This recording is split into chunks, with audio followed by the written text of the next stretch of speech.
Desafíos bioéticos de las políticas públicas ante el envejecimiento poblacional en Latinoamérica.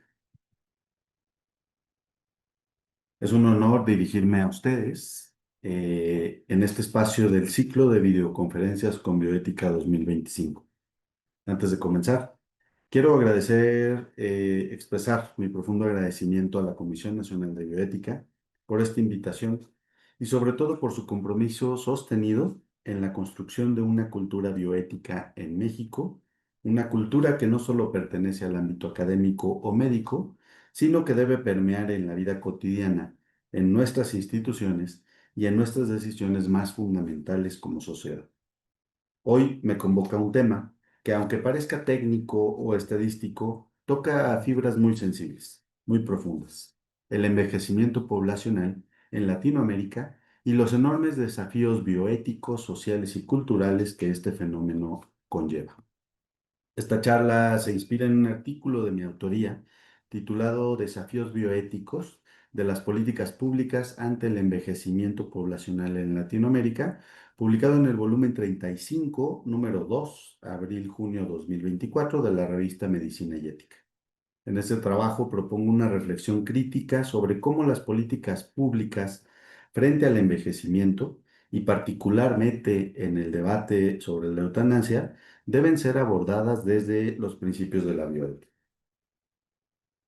Como introducción a esta charla, durante mucho tiempo nuestra sociedad latinoamericana se caracterizaron por ser jóvenes. Nuestras calles estaban llenas de niños, las escuelas rebosaban de alumnos, la fuerza laboral crecía con cada generación. La juventud era, en cierto sentido, nuestro sello identitario. Pero eso está cambiando. De forma silenciosa pero contundente, estamos transitando hacia un nuevo paisaje demográfico. La inversión de la pirámide poblacional es un hecho. Cada vez hay menos nacimientos y al mismo tiempo vivimos más años. Es decir, estamos pasando de una sociedad donde predominan los jóvenes a una donde los adultos mayores representan una proporción creciente y significativa de la población. Ese cambio no es neutro, tiene implicaciones que atraviesan todos los niveles, desde los sistemas de salud que deberían adaptarse a enfermedades crónicas y cuidados prolongados, hasta las estructuras familiares donde muchas veces los adultos mayores terminan en situación de abandono o dependencia. También impacta en la economía, con menos trabajadores activos, más jubilados, y en la cultura con una visión cada vez más utilitarista sobre la vida humana. Pero más allá de estos datos, lo que verdaderamente debe interpelarnos es lo siguiente. ¿Cómo miramos a nuestros adultos mayores? ¿Los vemos como un tesoro de experiencia, como una etapa de plenitud, sabiduría que merece protección, o simplemente como una carga, un gasto, un problema para resolver? Y es aquí donde se abre el debate particularmente delicado. ¿Es la eutanasia una solución a los retos que plantea el envejecimiento? Estamos empezando a concebir la muerte asistida como una forma de ahorro económico o de alivio social, más que como una decisión verdaderamente libre y ética. Desde la perspectiva de la bioética, la respuesta no admite titubeos. Hay valores que no se negocian. La dignidad de cada ser humano que no depende de su edad ni de su funcionalidad, el respeto absoluto por la vida física desde su inicio hasta su término natural, la solidaridad intergeneracional que nos recuerda que lo que hoy decidamos impactará no solo en nuestros abuelos, sino en nosotros mismos el día de mañana. Y el compromiso con una sociedad que no descarte, sino que incluya, que no acelere la muerte, sino que acompañe con compasión. Esta conferencia tiene como propósito recorrer juntos este escenario cambiante. Hablaremos de cifras, sí, pero sobre todo de principios, de políticas públicas también, pero siempre ancladas en la ética, porque no basta con diseñar estrategias eficaces si no están guiadas por una visión profundamente humana. Y para comenzar, quisiera dejarles una pregunta que nos acompañará a lo largo de toda esta reflexión. ¿Estamos realmente preparados, cultural, médica, política y éticamente, para los desafíos que implica el envejecimiento poblacional en nuestra región? Hablaremos de la inversión de la pirámide poblacional y las consecuencias que de ello derivan. Cuando pensamos en los grandes cambios de nuestro tiempo, solemos imaginar estas innovaciones tecnológicas, crisis políticas o transformaciones económicas.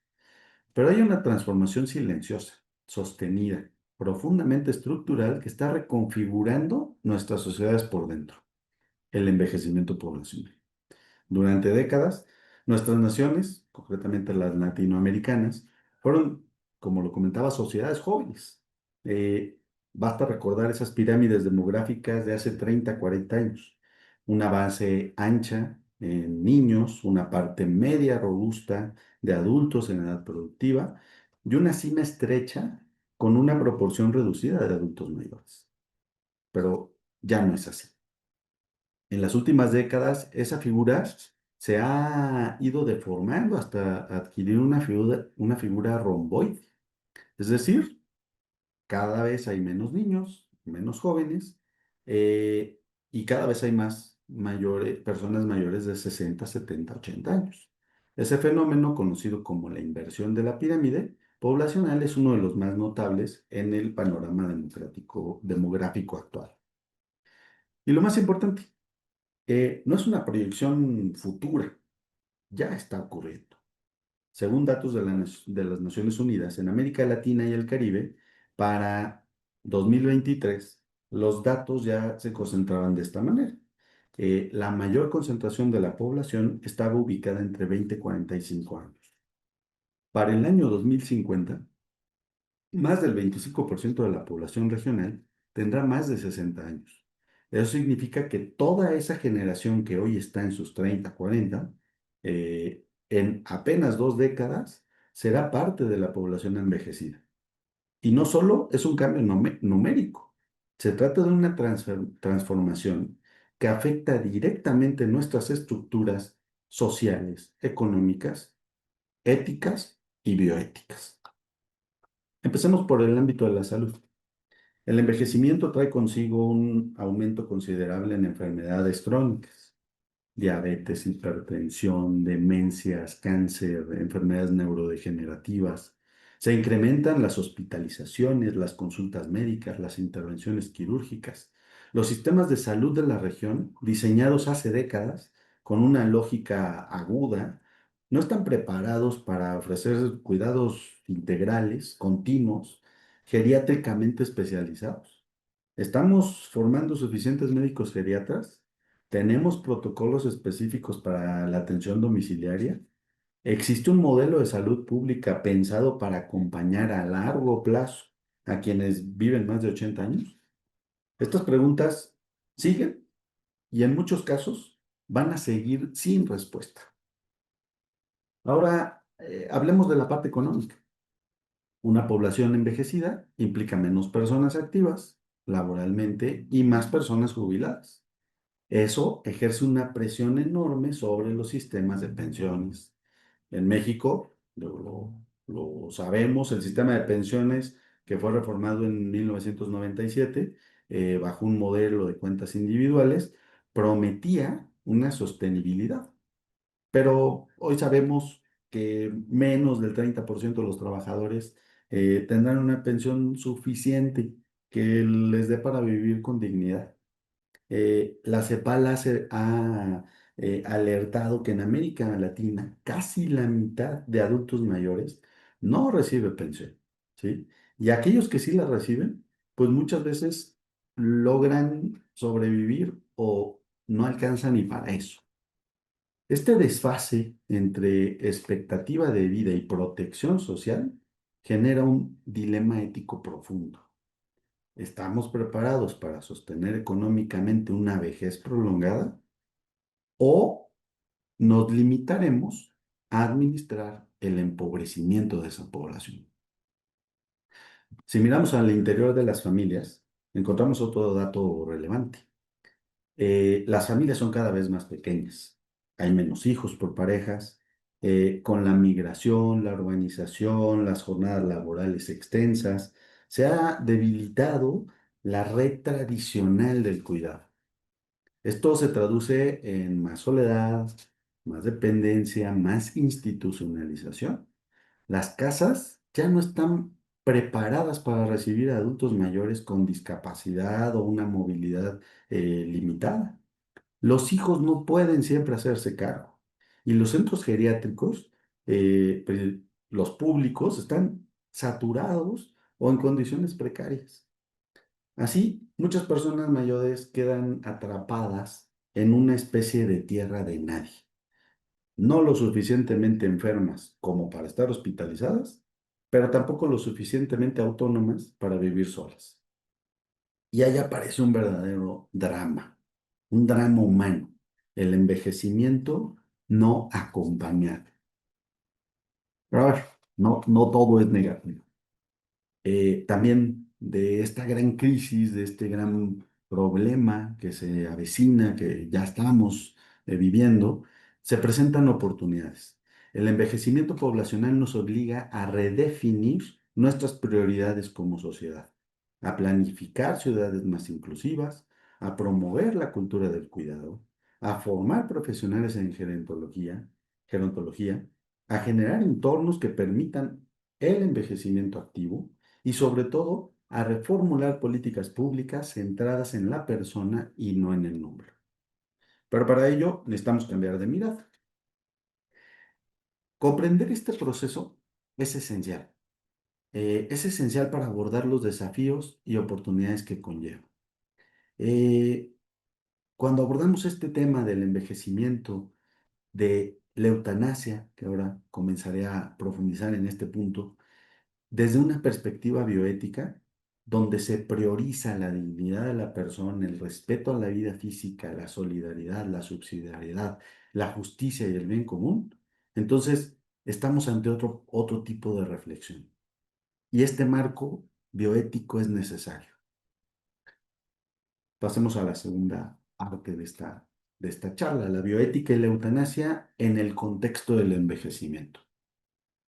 En medio de este panorama demográfico y social que acabamos de revisar, hay una propuesta que ha comenzado a circular con mayor frecuencia, que ya la hemos escuchado con mayor frecuencia en el ámbito latinoamericano. Eh, Muy frecuente en las discusiones políticas, culturales, en el ámbito sanitario.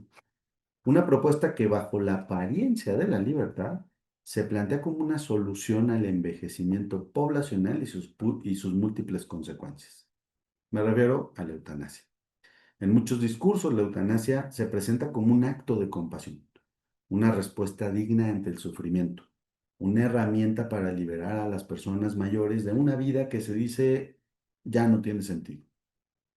Pero cuando analizamos esta propuesta con profundidad, desde una perspectiva ética, bioética, rigurosa, la pregunta inevitable que surge es la siguiente. ¿Es realmente una solución ética? ¿O estamos frente a una salida simplista, peligrosa y profundamente injusta? La primera dimensión que debemos considerar es la presión social, que muchas personas mayores viven, la soledad, el abandono, el empobrecimiento, la pérdida de la autonomía funcional. No son factores neutros, son condiciones que influyen directamente en la percepción del valor de la vida. El artículo del que he partido expreso lo siguiente: la eutanasia puede parecer una opción compasiva para poner fin al sufrimiento innecesario, pero también puede enmascarar una presión social estructural que induce a los más vulnerables a desistir. La decisión de morir puede verse afectada por la carga económica, la falta de apoyo emocional y la ausencia de cuidados paliativos adecuados. En otras palabras, lo que se presenta como un acto libre muchas veces no lo es. La fragilidad de la autonomía es un tema clave en este debate. Una persona que vive sola, deprimida, sin red familiar, que siente que ya no tiene nada que aportar, ¿realmente está eligiendo libremente o está gritando silenciosamente que ya no encuentra sentido? La identidad moral y la autonomía personal se construyen dentro de una comunidad narrativa que da sentido a nuestras elecciones. Otro riesgo grave es la desigualdad en el acceso a los cuidados paliativos. En muchos países de América Latina, los cuidados paliativos siguen siendo un privilegio. No todos tienen el acceso a un final digno, acompañado, sin dolor, con sentido. Según la Asociación Latinoamericana de Cuidados Paliativos, más del 60% de los países de la región carecen de cobertura nacional para estos servicios. Y como se señala igual en esta referencia del artículo, es, si no hay acceso a una muerte digna a través del cuidado, la eutanasia parece como única salida, pero no lo es. Aquí el problema no es la libertad de elegir morir. El verdadero problema es la falta de alternativas humanas para vivir dignamente hasta el final. ¿Qué ocurre en nuestra región? Colombia fue la pionera, ¿no?, en legislar en materia de eutanasia en 1997. Uruguay le siguió hacia el año 2020 de una manera más reciente. Argentina, Chile, México, seguimos en discusiones. Se van abriendo los temas, se va hablando de conceptos, muerte digna, voluntad anticipada, eh, y el debate se va intensificando. Y es aquí donde es importante hacer una pausa importante. Estamos cediendo, o sea, más bien, estamos siguiendo un camino de reflexión ética profunda o estamos cediendo ante el impulso cultural de resolver con rapidez un problema complejo. Porque no podemos perder de vista que el envejecimiento poblacional también ha sido aprovechado por ciertos discursos, ¿no?, para justificar la despenalización de la eutanasia como una necesidad social. La legalización del suicidio asistido puede crear una presión invisible sobre los más frágiles, transformando una opción en una expectativa. Desde la bioética, la respuesta es clara y firme. No, no es ético. No es ético proponer la muerte como solución al sufrimiento humano, porque hay principios que no deben ser sacrificados en nombre de la eficiencia, de la compasión o de la rentabilidad. El respeto a la dignidad de la persona, el valor inviolable de la vida física, la solidaridad intergeneracional, la subsidiariedad que reconoce la capacidad de decisión de cada uno sin abandonarlo, y el bien común, entendido como ese horizonte donde todos, especialmente los más frágiles, deben ser protegidos, todos esos principios son fundamento de una respuesta auténticamente humana, auténticamente bioética. Ellos Grecia eh, sostenía que la vida no es un bien disponible, es un bien relacional, es un don y como tal merece ser acompañado, no eliminado. Por eso, desde esta visión, lo verdaderamente urgente no es promover leyes para morir más rápido, sino garantizar las condiciones para vivir con sentido hasta el final. Eso implica fortalecer el acceso universal a los cuidados paliativos, formar equipos multidisciplinarios que atiendan lo físico, pero también lo emocional, lo espiritual, lo familiar. Promover políticas públicas que no se limiten a administrar la muerte, sino que cuiden la vida hasta el último suspiro. No se trata de eliminar el sufrimiento matando, se trata de aliviarlo acompañando. La eutanasia en este contexto no es una expresión de autonomía, sino una respuesta desesperada ante el abandono social. No es una solución ética, es el síntoma de una falla cultural, una señal de que nos estamos quedando sin palabras, sin recursos, sin comunidad. Y es ahí donde la bioética debe levantar la voz. No desde la condena, sino desde la propuesta, desde la claridad, desde la humanidad. Porque el verdadero progreso no es ofrecer la muerte como salida, sino hacer posible una vida acompañada, digna y sostenida hasta el final.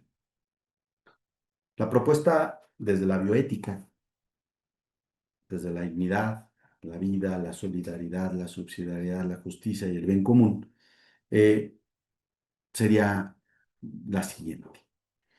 Frente a dilemas que hemos ido analizando, el envejecimiento poblacional, la fragilidad de la autonomía, la tentación de ofrecer la eutanasia como una solución, la biótica se presenta como una brújula que no gira al compás de intereses económicos ni de modas ideológicas, sino que apunta siempre hacia un horizonte, el respeto incondicional por la persona humana. No es una ética de casos sueltos, es una ética de principios, una ética que nos recuerda que toda vida humana, en cualquier etapa, tiene el valor intrínseco que no depende de su funcionalidad, su edad, su utilidad o su productividad. Para ilustrar esta visión, permítanme traer a colación una imagen poderosa. Pablo Picasso, en una pintura que tituló Minotauro ciego guiado a través de la noche por una niña con una paloma revoloteando. Eh, Esta obra que fue citada en una cátedra prima por el doctor Patricio Santillán, representa simbólicamente esa tensión que existe entre la ciencia desbordada, el Minotauro ciego, y la bioética, la niña que lo guía. En esta escena la ciencia es poderosa pero ciega. Avanza a tientas sin ver a quién pisa, sin saber a dónde va. Y es la niña, aparentemente frágil, quien con una pequeña cuerda en la mano, una paloma de paz sobre el hombro, lo orienta, no lo detiene, no lo reprime, lo guía. Así también la bioética hoy. eh, o- es esa niña, la bioética es esa niña pequeña pero luminosa, que guía a los sistemas sanitarios, a los legisladores, a la sociedad. La bioética tiene que permear en la sociedad. Eh, ¿Para qué? Para resolver o enfrentar estos laberintos de dilemas contemporáneos. Y ese hilo que sostiene que guía al Minotauro, es justamente ese conjunto de principios fundamentales que nos permiten transitar con claridad en medio de la oscuridad. Veamos uno a uno esos principios. Dignidad a la persona. La dignidad no es una etiqueta que se otorga ni una condición que se pierde con la edad. Es el fundamento del orden jurídico y ético de toda sociedad que dice llamarse humana. Cada persona, desde la concepción hasta la muerte natural, posee un valor único que exige ser respetado, reconocido y protegido. Este es el fundamento de los derechos humanos. Cuando hablamos de envejecimiento, respetar la dignidad significa no reducir al adulto mayor a un número, a un gasto o a un estorbo. Significa ver en cada rostro arrugado una historia, una biografía, una herencia viva. La dignidad implica reconocer el valor intrínseco y único de cada individuo, independientemente de su edad o su condición de salud. Y eso tiene consecuencias políticas. Una sociedad que respeta la dignidad no puede promover leyes que faciliten la eliminación de quienes se consideran menos útiles. Debe, en cambio, garantizar su plena inclusión y cuidado. Segundo, principio del respeto a la vida física. La vida no es un bien que se administra ni una propiedad que se desecha. Es el fundamento de todo derecho. Sin vida no hay libertad, no hay dignidad, no hay justicia posible. El respeto a la vida física exige que cuidemos y acompañemos y sostengamos incluso cuando ya no se puede curar. Morir con dignidad no es decidir cuándo morir, sino saber que no se está solo cuando la muerte se acerca. Este principio nos recuerda que una sociedad verdaderamente humana no renuncia a la vida ante el sufrimiento, sino que humaniza el sufrimiento a través del cuidado. Esto implica una inversión en salud, acceso a cuidados paliativos, acompañamiento, redes de soporte familiar y comunitario. Principio de solidaridad. La solidaridad no es caridad. La solidaridad es una responsabilidad compartida. Es reconocer que el otro, especialmente el frágil, el vulnerable, me implica, me exige. Una sociedad solidaria no se mide por el valor de las personas que producen, mide su grandeza por cómo trata a quienes ya no pueden valerse por sí mismos. En el contexto del envejecimiento, la solidaridad se traduce en políticas públicas sensibles, desde viviendas adaptadas, transporte accesible, centros de día, actividades culturales, programas de voluntariado, acompañamiento emocional. Francisco, en Fratelli Tutti, sostenía que una sociedad se fortalece cuando integra con respeto y cariño a sus ancianos. Subsidiariedad. Este principio complementa la solidaridad. Nos dice que las decisiones deben tomarse al nivel más próximo posible a la persona. No deben imponerse desde arriba ni abandonar desde abajo. En temas de final de la vida, la subsidiariedad implica respetar la voz de la persona mayor, permitirle decidir sobre su atención, pero no dejarla sola, ni empujarla hacia decisiones trágicas por falta de opciones. La subsidiariedad nos alerta contra la tecnocracia, contra la negligencia, nos llama a crear estructuras que empoderan a la persona sin suplantarla. Debemos evitar imponer decisiones externas sobre los adultos mayores y en su lugar fomentar un enfoque centrado en la persona. Principio de justicia. La justicia exige equidad. No es dar a todos lo mismo, sino dar a cada quien lo que necesita para vivir con plenitud. Aplicada al envejecimiento, la justicia implica reconocer y corregir las desigualdades estructurales que enfrentan las personas mayores. Mujeres que no cotizaron por décadas, por trabajo doméstico, personas que envejecen en pobreza, adultos mayores con discapacidad sin acceso a apoyos técnicos o a cuidadores. Es también garantizar los recursos sanitarios, que no se distribuyan bajo criterios utilitaristas, sino humanos. No se puede negar una cama o un tratamiento a alguien por su edad. Una sociedad que condicione el acceso a la salud en función de la utilidad de la vida está muy cerca de cruzar una línea muy peligrosa, la de considerar algunas vidas menos valiosas que otras. Principio del bien común. Finalmente, este principio nos recuerda que ninguna decisión pública puede ignorar el impacto social colectivo, que el bien de uno no puede construirse a costa de la eliminación del otro. La promoción de la eutanasia, bajo una lógica de eficiencia o de supuesta libertad individual, termina erosionando la confianza en un sistema de salud, en los vínculos familiares, en la solidaridad intergeneracional. El bien común nos llama a construir una cultura de cuidado, una cultura donde todos, niños, jóvenes, adultos, ancianos, sepan que serán respetados, escuchados, acompañados. El bien común exige que cualquier política pública sea evaluada según su impacto en la inclusión, la participación y el respeto de los derechos fundamentales de todos. En síntesis, estos 6 principios no son conceptos abstractos, son rieles éticos. sobre los que debe moverse toda política en salud, de, toda política en envejecimiento, toda política en final de la vida.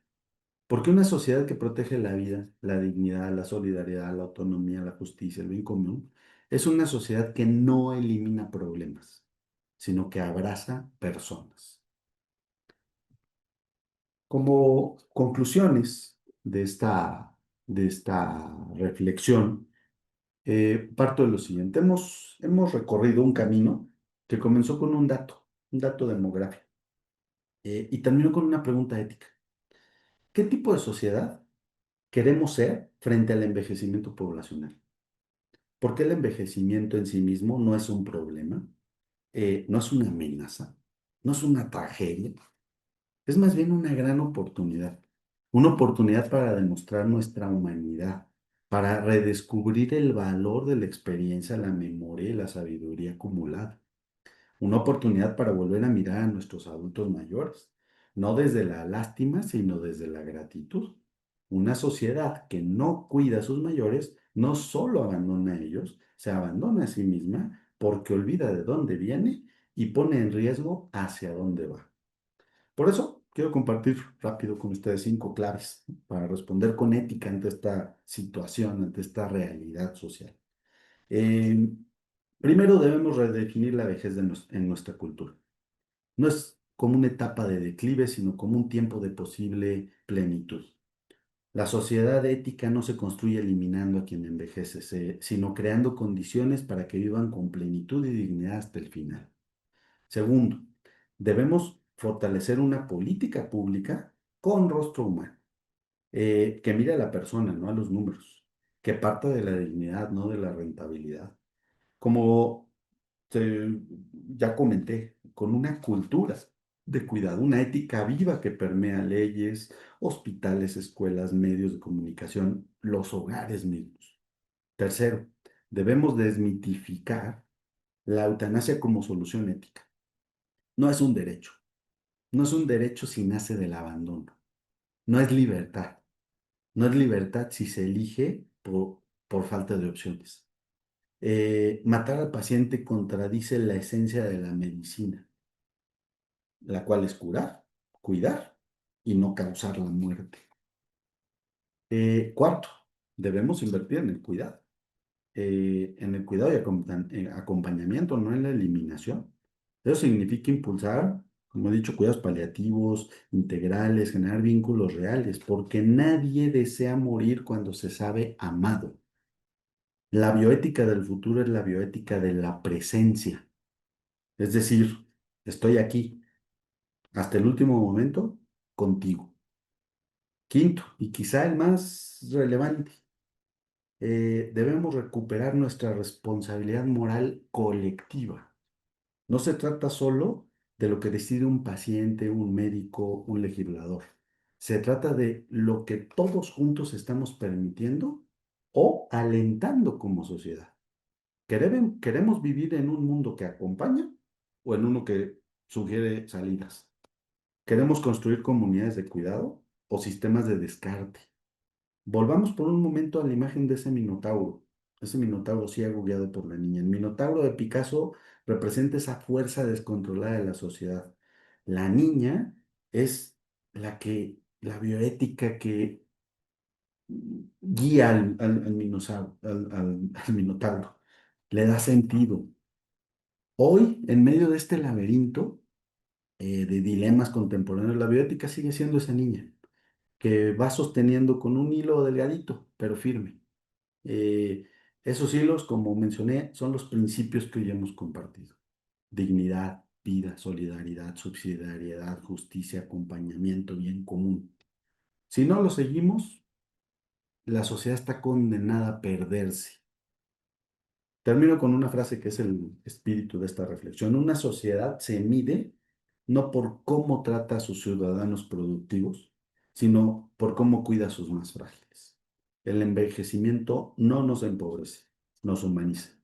Y si sabemos responder a sus desafíos desde la ética, entonces sí podemos decir que somos una sociedad civilizada. La eutanasia no es el camino es el cuidado, el respeto la compasión verdadera. Muchas gracias por su atención. Ha sido un privilegio compartir con ustedes esta reflexión. Y estoy a su disposición para continuar este diálogo tan necesario para el futuro que queremos construir juntos. Uno donde cada persona, sin importar su edad o condición, sea mirada, respetada, acompañada y amada hasta el final. Gracias.